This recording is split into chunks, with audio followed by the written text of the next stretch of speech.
আসসালামাইকুম, সবাই কেমন আছেন? আজকে চমৎকার একটা ভিডিও নিয়ে আইছি। ভিডিওটা দেখলে আজকে আপনাদের মাথা ঘুরবে কীভাবে হইলো এই ঘটনা। কীভাবে আসলে আমরা যারা বাচ্চা পোলাহান থাকে অনেক সময় জঙ্গলও যা, আসলে আপনারা যারা পোলাহান আছে অবশ্যই জঙ্গলও যাইবার দিয়ে না যায়। যদি জঙ্গলও যা তাহলে আপনাদের সাথেও এই ঘটনা ঘটবে পোলাহানের সাথে।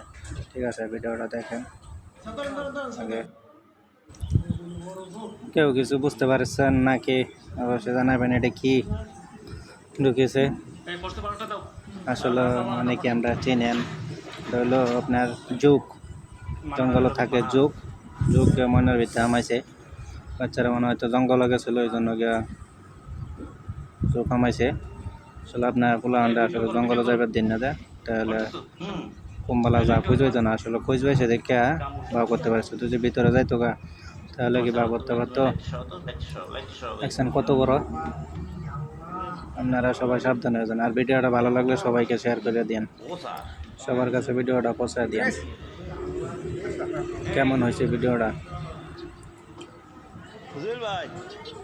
বাচ্চার মা ধরা গেছে গা দেখে এটা এত বড় ঝোঁক, কত বড় একটা ঝোঁক ভিতরে হামাইছে, খুঁজবে সে দেখে বা করছে। সবাইকে শেয়ার করে দিন ভিডিওটা।